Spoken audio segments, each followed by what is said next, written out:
अल्पा भाभी से पूछेंगे तो शायद कुछ पता चले। बंसी भाई, मेरी दीकरी आत्महत्या नहीं कर सकती साहब।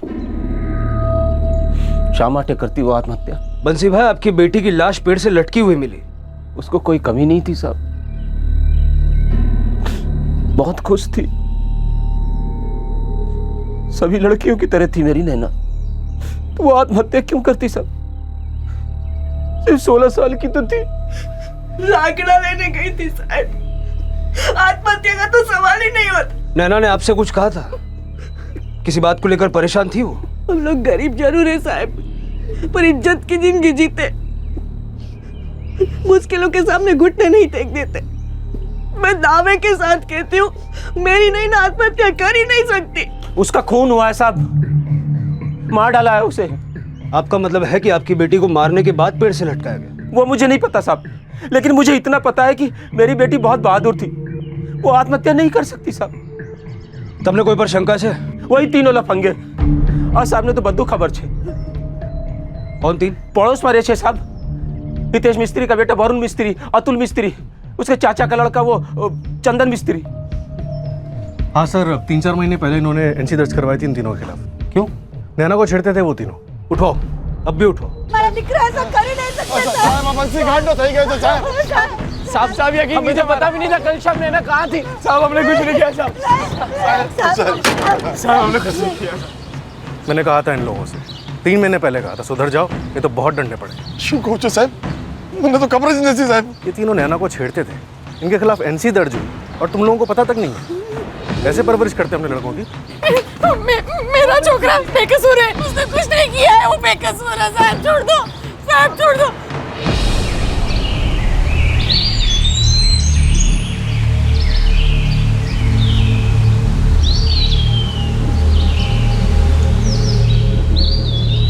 यही बेड था?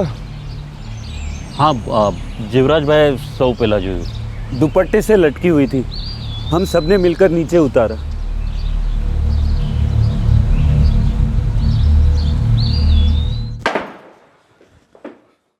सिर्फ बोलना काफी नहीं होगा, सच्चे सचो बोली ना को, नहीं तो पछिया बोल। सौगन खाऊचू साहब, हम लोगों ने कुछ नहीं किया साहब। हाँ साहब, हम कल शाम नैना से मिले तक नहीं थे। बंसी का काम पर खुन्नस खाते हैं, इसलिए वो भड़ास निकाल रहे हैं। साहब मैंने बोला था तुम तीनों को, एक और शिकायत आई तो डंडे ही डंडे पड़ेंगे। साहब हमने कुछ नहीं किया। हमें तो पता भी नहीं था कि उसकी लाश कहाँ मिली।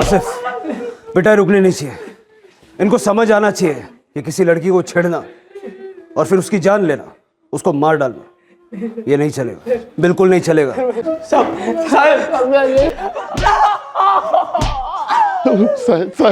साहब रोको, आलो करो साहब, मारा दिकरा बेकसूर छे। उस बंसरी ने गलत इल्जाम लगाया है साहब। आपके बेटों ने आपको लिखित रूप में दिया था क्या कि वो कभी किसी लड़की को नहीं छेड़ेंगे? बंसी भाई ने जब कंप्लेंट की थी उनके खिलाफ, तभी समझ जाना चाहिए था आपके लाडले बेटों को कि नतीजा कितना बुरा होने वाला है। सर, मेरे बेटे ने अगर किसी को छेड़ा भी है ना, तो मैं माफी मांगती हूँ सर, लेकिन मेरा बेटा किसी का कत्ल नहीं कर सकता साहब, नहीं कर सकता। पोस्टमार्टम का रिपोर्ट आने दो, तब पता चलेगा कि आपकी बिगड़े औलादों ने कत्ल के पहले कितना नाम रोशन किया आपके खानदान का।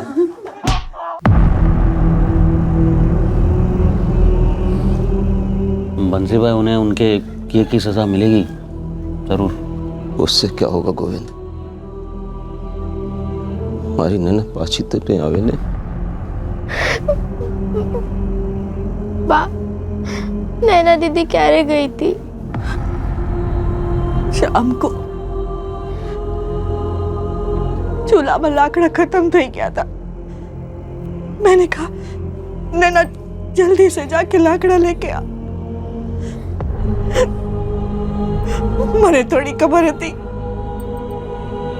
ये सब हो जाएगा। इन लड़कों ने गांव के नाक में दम करके रखा है। मैंने एक नहीं कई दफा हितेश भाई और भावेश भाई को समझाने की कोशिश की कि लड़के हाथ से निकल रहे हैं, लगाम डालो, अंकुश रखो, पर मारी बात कोई सामने तब ना। पढ़ा तो हद भी पार हो गई भाई, गांव की लड़की का जंगल तक पीछा करो और फिर पता नहीं क्या क्या किया होगा मारने से पहले।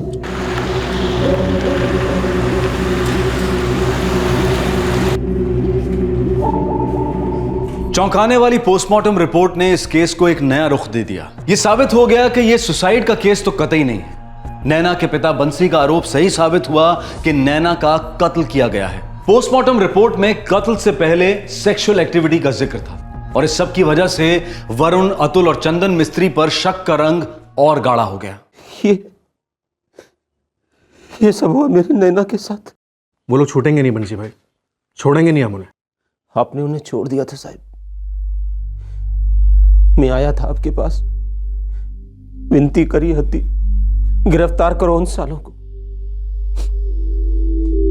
मैंने बोला था आपको बात करने से कुछ नहीं होगा। आप टेंशन मत लो, मैं कह रहा हूं ना, छोड़ेंगे नहीं हम उन्हें।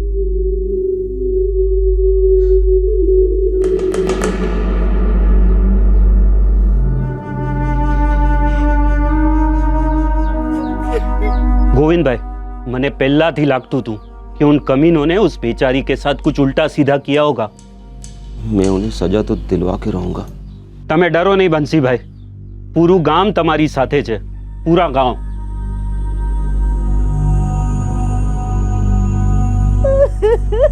वरुण और अतुल ऐसा कर ही नहीं सकते। लेकिन पुलिस कह रही है हमारे जिक्रों ने नैना के साथ। मैं तो बता भी नहीं सकता, गांव वाले हमारा जीना आराम कर देंगे। હું માનું છું कि चंदन थोड़ा गैर जिम्मेदार है, पूरा दिन मजाक मस्ती करता रहता है, लेकिन वो कभी ऐसा कुछ नहीं कर सकता है। पुलिस वाले कह रहे हैं कि इन तीनों ने नैना के साथ। क्या बोले, क्या करें, कहीं समझातू नहीं।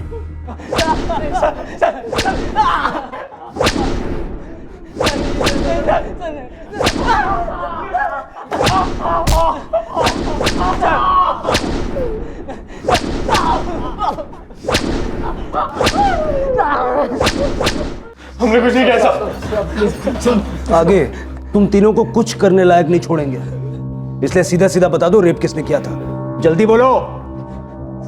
सब इस सब में मेरा कोई हाथ नहीं है साहब, मेरा भी नहीं साहब, कसम साहब, मैंने भी कुछ नहीं किया साहब, कसम से साहब। मर्डर चार्ज, रेप चार्ज और लड़की नाबालिग, पूरी जिंदगी जेल में सड़ोगे या फिर शायद नैना की तरह लटकोगे। भगवान कसम साहब, हम सब निर्दोष हैं साहब, हमारा यकीन कीजिए साहब, हम निर्दोष। वरुण, तेरे दोनों भाई गिड़गिड़ा रहे हैं, तू बड़ा खामोश सा बैठा है। शो अच्छा, तूने रेप और मर्डर किया है? नहीं साहब, मैंने कुछ नहीं किया।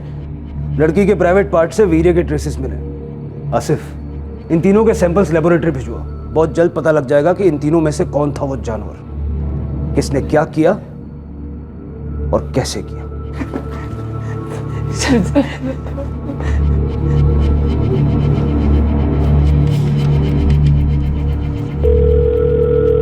हेलो इंस्पेक्टर साहब, डॉक्टर मेहता बोलो छू। कुछ नया मिला? नया तो है, जो पहले सर्च में रह गया था। शू डॉक्टर साहब? मैं विक्टिम के कपड़े घनश्याम हवालदार को दे रहा था, तब स्वेटर में से मुझे कुछ मिला।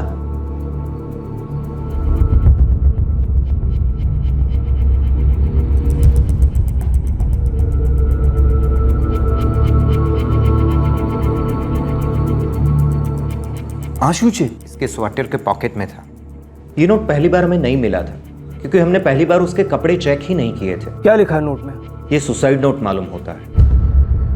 क्या? हाँ, और लेटर में नीचे नैना राठौड़ के सिग्नेचर भी हैं। इस सुसाइड नोट ने इस केस को सर के बल उलट दिया। अब तक यह स्पष्ट होता चला था कि यह एक मर्डर केस है और शायद रेप और मर्डर केस है। क्या यह सुसाइड नोट अब इस केस की हकीकत पर रोशनी डालता? आखिरकार क्या हुआ था नैना के साथ? वरुण, अतुल और चंदन, इन्हीं तीनों ने मिलकर मुझे मारा है। यही मेरे कातिल। सर, नैना का काफी साफ इशारा है इन तीनों के खिलाफ। पर आसिफ, नैना ने ये नोट कब और कैसे लिखा होगा? उसे कैसे पता कि उस पर अटैक होने वाला है? और जाहिर है अटैक होने के बाद तो वो लिख नहीं सकती। साहिब, नैना तो लकड़ी लाने गई थी, वहां वो पेन और कागज क्यों लेकर जाती? जहां हमें लाश मिली वहां हमें पेन और पेपर तो नहीं मिला। कुछ नहीं मिला साहिब। सर, इस केस में जैसा दिख रहा है वैसा है नहीं। बिल्कुल, इस केस में काफी कुछ हटकर है, जिस पर से हम बहुत जल्द पर्दा उठाएं।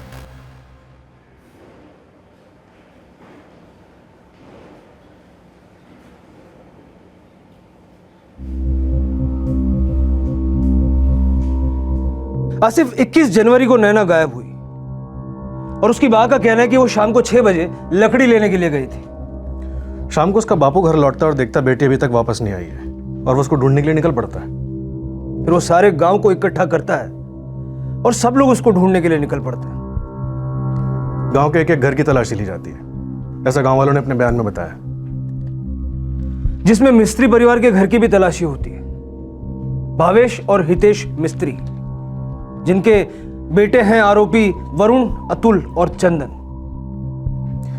सारे गांव वाले इकट्ठे होकर जंगल में पहुंचते उसके बाद और देखते हैं नैना की लाश पेड़ से लटकी हुई है। आसिफ, अगर इन 3 लड़कों ने यह कांड किया है, उन्होंने जंगल में किया होगा और फिर घर वापस आ गए होंगे। सर, बंसी राठौड़ ने रात 9:30 बजे गांव वालों को चिल्लाकर बुलाया था, ऐसा जीवराज ने अपने बयान में बताया।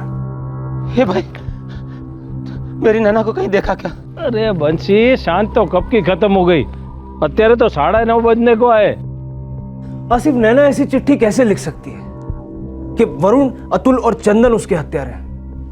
सर, हो सकता है चिट्ठी किसी और ने लिखी और उसे कपड़ों में डाल दी हो। जब गांव वाले उसे ढूंढ रहे थे तो उन्हें लाश मिली, फिर वो लाश को नीचे ले आए। जब लाश नीचे लाई जा रही थी, क्या तब किसी ने ये चिट्ठी नैना के कपड़ों में छुपा दी होगी? या फिर ये चिट्ठी पहले से कपड़ों में मौजूद थी? सर, शायद ये कांड किसी और ने किया है, लेकिन इल्जाम इन 3 लड़कों पे लगा रहा है। लेकिन आसिफ, पोस्टमार्टम की रिपोर्ट से 2 सच तो साबित होते हैं। पहला ये कि ये सुसाइड नहीं था, ये कत्ल था, और दूसरा, कत्ल के पहले सेक्स हुआ।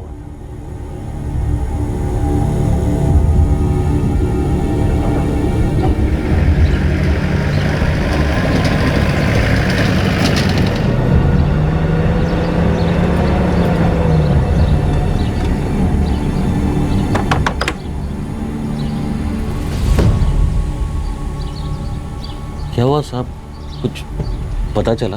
तुझसे कुछ बातें करनी, आजा। શું થયું સાહેબ, કઈ ખબર મળ્યા કે? खबर तो मिली है, बातें करनी है तुझसे कुछ, चल।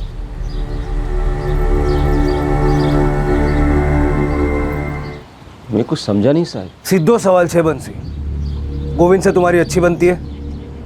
हाँ। बंसी भाई और अल्पाबेन, आप दोनों हमारे साथ चलो। શા માટે साहब? गोविंद ने क्या किया? અમારે કો સાહેબ આને की क्या जरूरत है? हाँ, और મારી દીકરી હર્ષિતા સ્કૂલેથી ક્યારે બી આવશે તો? हर्षिता ની चिंता તમે नहीं करो, हर्षिता है हमारे पास। हर्षिता तुम्हारी पास है?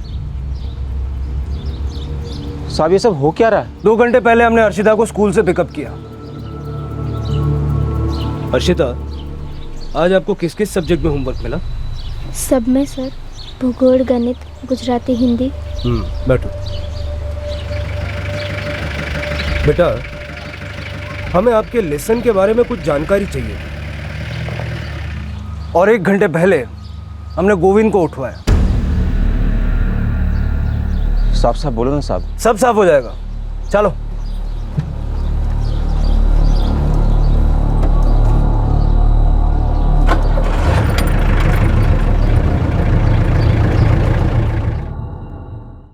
बंसी और अल्पा, नैना के कातिल तुम दोनों। તમે પાગલ થઈ ગયો છો સાહેબ? अपनी दीकरी का कत्ल हम करेंगे? तुम्हारी चोरी और चालाकी पकड़ी गई है। तुम लोगों ने सब कुछ इस तरह से प्लान किया जिससे ये लगे कि ये कत्ल है, और जिसे अंजाम उन 3 लड़कों ने दिया, चंदन, वरुण और अतुल।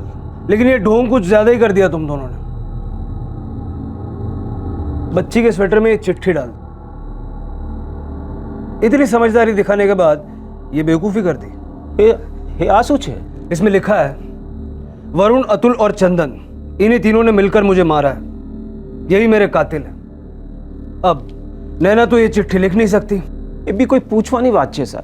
तो पूछवानी बात ए है, ये चिट्ठी किसने लिखी? मने नहीं खबर साहब। सर, हमारी हिंदी ने लेसन बुक है।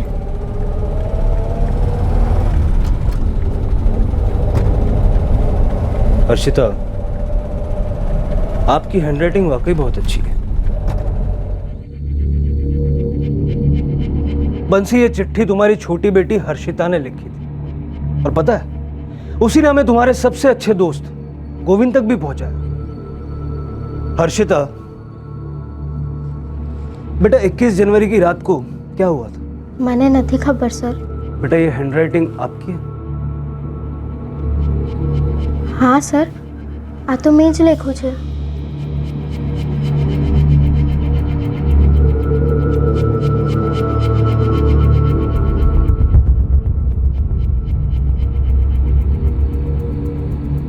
બા, નૈના દીદી ક્યાં ગઈ છે? તું જલ્દી રોટલી ખાઈ લે પછી સૂઈ જા। કેટલી ઠંડી છે ને। લાકડા લેવા ગઈ છે। मुझे भी जाना था लाकड़ा लेने। तो फिर कभी जाना। हाँ, अभी जल्दी खा के सो जा। और फिर बा ने मुझे सुलाया। खेलने के बाद मैं बहुत थक गई थी, इसलिए फिर मैं जल्दी सो गई। बेटा फिर ये चिट्ठी कब लिखी? सोने से पहले। और किसने लिखवाई? बापू ने।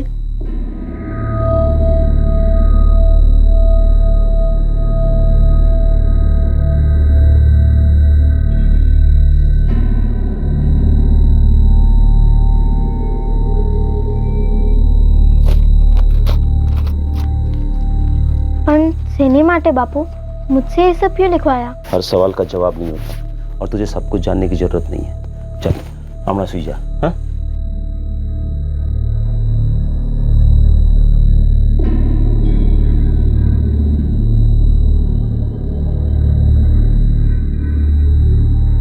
फिर मैंने बा को रोते सुना।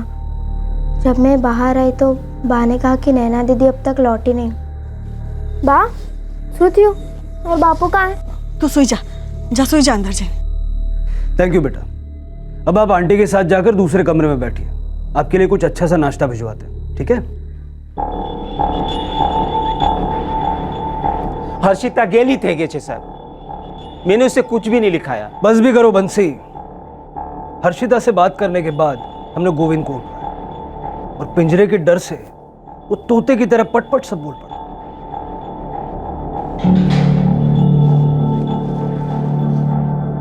बोले ना साहब, शू વાત છે?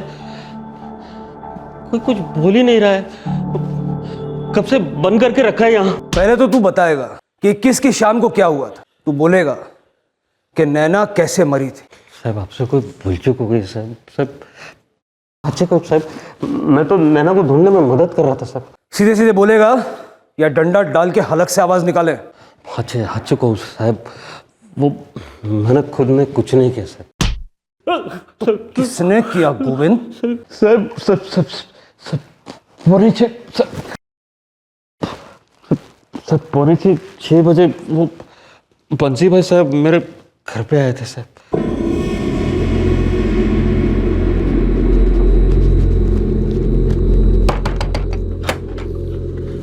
अरे बंसी भाई आओ आओ બેસો। તું ચાલ મારી સાથે। શું થયું શું? અરે તું ચાલ ના। હા પણ એટલા ગભરાયેલા કેમ છો તમે? કાઉ છું। बड़ी हड़बड़ी में बंसी भाई मुझे अपने घर ले गए। बंसी भाई હવે તો બોલો શું વાત છે? हाँ भाभी बोलिए ना। हाँ बंसी भाई अंदर चल।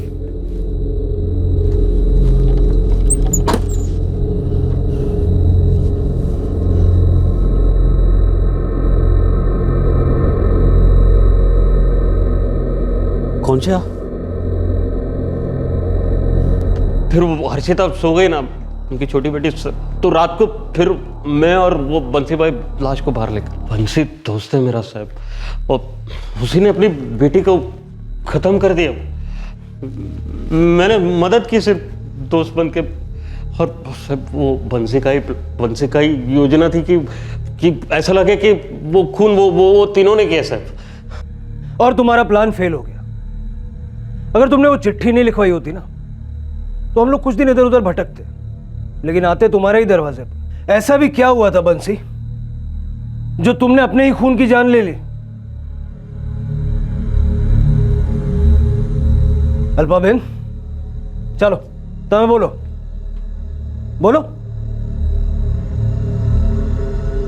सीधे तरीके से बोलोगे या अपने तरीके से उगलवाऊं?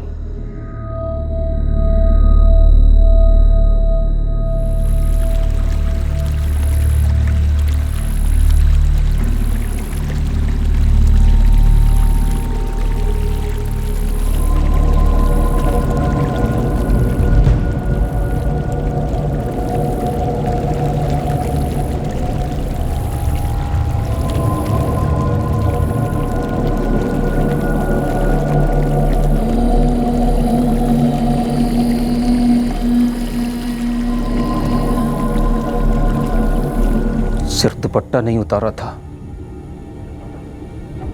मेरे खानदान की इज्जत उतारी थी मेरी दीकरी ने। चल कुत्ता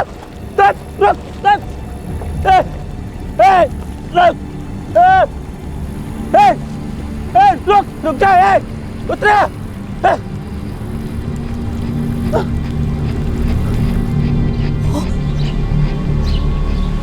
उसके साथ, हाँ, उसके साथ,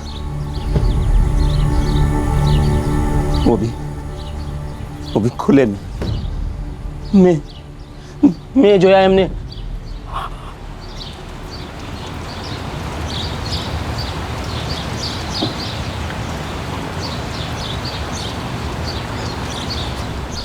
मुझे तो लगता था लड़का नहीं हो तो क्या हुआ, लड़का लड़की एक अच्छे, लेकिन आज मुझे लगता है कि लड़की होनी नहीं चाहिए जो अपनी मर्यादा का ध्यान न रख सके। मर्यादा सोच है बापू, आप लोगों की सोच की मर्यादा छोटी है। जब उस दिन आपने इतना बड़ा हंगामा किया, हम लोग सिर्फ बात कर रहे थे, हंसी मजाक कर रहे थे, मेरा और वरुण का प्रेम कई दिनों से, लेकिन आपने उस दिन देख लिया तो डर ही गई।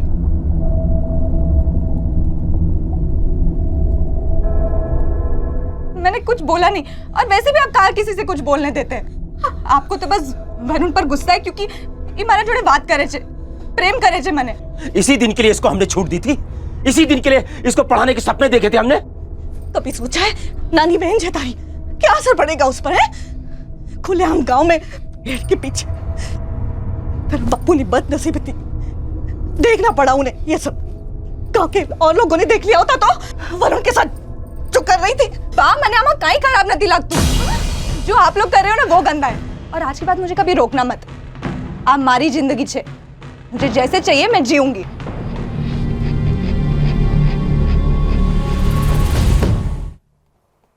हाँ साहब, हमने नैना को मार डाला, मर्यादा का उल्लंघन किया था उसने। किसी की जान लेना मर्यादा का उल्लंघन नहीं है, और उसके बाद ऐसा भयानक, ऐसा भद्दा प्लान जिसमें कि वो 3 मासूम फंस जाए, क्या ये हरकत किसी मर्यादा को पार नहीं करती? उन तीनों को तो सजा होनी चाहिए साहब। सजा किसे होगी ये हम सब जानते हैं, और ऐसी सजा होगी कि झूठी मर्यादा के नाम पर जान लेने वालों के लिए मिसाल बन जाएगी।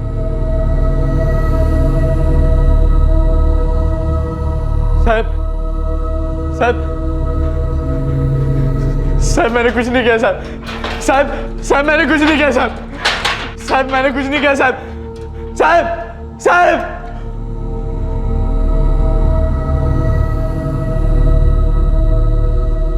हाँ साहब, खेत में पेड़ के पीछे मैं था नैना के साथ, हमारे बीच संबंध भी हुए थे, लेकिन मैंने उसका कत्ल नहीं किया साहब। मैं प्रेम करता था उससे साहब, प्रेम करता था मैं उससे। मैं जानता हूं वरुण, नैना का खून उसके माँ बाप ने किया है। तुम्हें पहले ही बता देना चाहिए था कि नैना के बाप ने तुम्हें और नैना को रंगे हाथों पकड़ लिया था। मैं बहुत डर गया था साहब, डर गया था मैं। हर्षिता राठौड़ को उसके मामा को सौंप दिया गया है। जैसे ही असली गुनहगार पकड़े गए, अतुल और चंदन को भी तुरंत रिहा कर दिया गया। नैना नाबालिग थी और एक नाबालिग के साथ शारीरिक संबंध बनाने के जुर्म में 17 वर्षीय नाबालिग वरुण को जुवेनाइल होम भेज दिया गया, पर अब उसकी जमानत हो गई है। हे भगवान, सु जमानो आयो छे, हम सबको अच्छा उल्लू बनाया, क्या नाटक किया, खुद ही अपनी बेटी की जान ले ली। अरे भाई, मैं तो पहले से ही कह रहा था, माना कि ये तीनों छोकरे मवालीगिरी करते हैं, लेकिन किसी का खून कर डाल ना भाई ना, इतनी हद तक ये छोकरे नहीं जा सकते। तो परेश भाई, कोई इतना कठोर कैसे हो सकता है? बंसी भाई तो बंसी भाई, अल्पा बेन पर, अरे एक माँ अपनी बेटी की जान कैसे ले सकती है?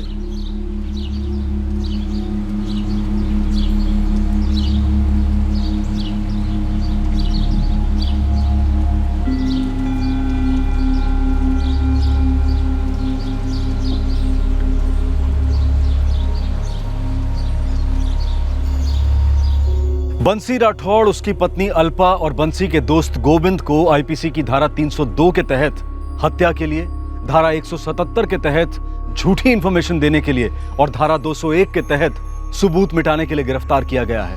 फिलहाल वो न्यायिक हिरासत में है। 15 वर्षीय हर्षिता इस वक्त अपने मामा की देखरेख में है। एक नाबालिग बेटी का या बेटे का भी सेक्सुअली एक्टिव होना किसी भी हिंदुस्तानी माँ बाप का इसके लिए चिंताजनक होना स्वाभाविक है। बच्चों की इस बेहद सेंसिटिव उम्र से और उनके मन और शरीर में चल रही कश्मकश की आंधी से बहुत ही मैच्योरिटी और समझदारी से निपटने की जरूरत है। लेकिन बंसी एक ऐसा बाप था जिसे अपनी बेटी का किसी लड़के से बात तक करना हजम नहीं हो पाता था। उसने कभी सोचा भी नहीं था कि उसके बनाए गए बर्ताव के नियम दरअसल उसकी औलाद के जज्बात का गला घोट रहे थे। लेकिन ये बड़ी अजीब बात है कि उसी बंसी राठौड़ को अपनी बेटी का गला घोटकर उसका कत्ल करना हजम हो गया और अपनी दूसरी बेटी हर्षिता का इस्तेमाल करके 3 निर्दोष युवकों की जिंदगी दांव पर लगाना भी उसे गलत नहीं लगा। ऐसा नहीं है कि इस तरह के केसेस सिर्फ ग्रामीण इलाकों में ही पाए जाते हैं। गांव हो या शहर, इस तरह का एक्सट्रीम बिहेवियर और संकुचित सोच ले देकर हर तबके में बराबर ही है। जरूरत है कि ऐसी सोच को हम सब लोग बदलें और बदलवाने में मदद करें।